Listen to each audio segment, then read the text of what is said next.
Addiction पे जाने का मेन बेसिकली एम क्या है कि आज की जो हमारी लाइफ है ना बहुत फास्ट हो गई है, हमें सब कुछ इमीडिएटली चाहिए।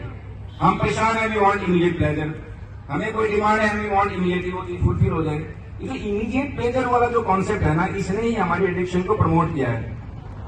अगर उस टाइम हम परेशान हैं, हम उस टाइम प्रेयर करें, मेडिटेशन करें, वॉक करें, अपने दोस्तों से बात करें, टीवी में कोई अच्छी चीज देखें, अपने पेरेंट्स से डिस्कस करें, अपने गुरु अपने टीचर से डिस्कस करें, तो शायद उस समस्या का सोल्यूशन बढ़िया तरह से शायद क्या पक्का हो ही जाएगा अच्छी तरह से।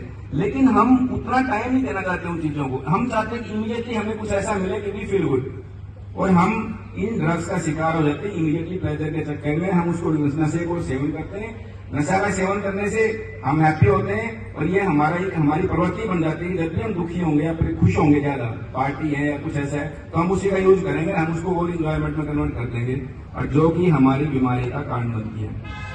तो दोस्तों, मेरे प्यारे बच्चों, आप लोगों को यही समझना है कि जो एडिक्शन है, इसका सबसे best treatment no to drugs है। एक बार आप इस प्रवृत्ति में अगर एक बार इन्वॉल्व हो गए ना, फिर ये रिलैप्सिंग लिमिटिंग डिजीज है। रिलैप्सिंग लिमिट का डिजीज का मतलब क्या है कि कभी ठीक होगी, कभी आ जाएगी, कभी ठीक होगी, कभी आ जाएगी। तो आपने इससे बचाव ही करना है, बचाव ही बेस्ट स्ट्रेटजी है।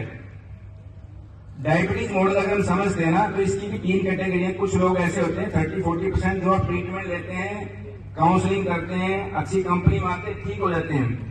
कुछ ऐसे होते हैं उनका इलाज चलता रहता है, तब ठीक होते हैं। देर आर 20-30% पेशेंट जो मर्जी ट्रीटमेंट कर लो तो भी उनका रिकवरी पॉसिबल नहीं हो पाता। कभी कभी एडमिट होते हैं, कभी नशा मुक्ति सेंटर में आते हैं, कुछ चोरियां करते हैं, कुछ क्राइम में कन्वर्ट हो जाते हैं। तो इतना जटिल प्रोसेस है ये। अगर आप चाहते हो अपनी लाइफ को सही मार्ग पर रखना, आप चाहते हो आपका भविष्य सही रास्ते पर जाए, आप चाहते हो हमारा देश, हमारा समाज प्रोग्रेस करे, तो हमारे युवा को नशे से परहेज रखना ही पड़ेगा। और बेस्ट मैंने आपको बताया कि no to drugs, no to किसी भी एडिक्टिव सब्सटेंस को कहना पड़ेगा, चाहे वो मोबाइल एक्सेस यूज है, चाहे किसी तरह की ड्रग्स है। तो आपने अपने लाइफस्टाइल में मेडिटेशन, प्रेयर, योगा, अपने अच्छे फ्रेंड का सर्कल, अपने पेरेंट्स का अटैचमेंट, ये सब कुछ रखनी पड़ेंगे। अदरवाइज एक बार इस एडिक्शन की बीमारी का शिकार हो जाओगे तो मैंने बताया कि फिर ट्रीटमेंट कितना भी करवाओ, फिर भी वो बात नहीं बनेगी जो आपका एक नेचुरल शरीर है। थैंक यू, धन्यवाद, जय हिंद।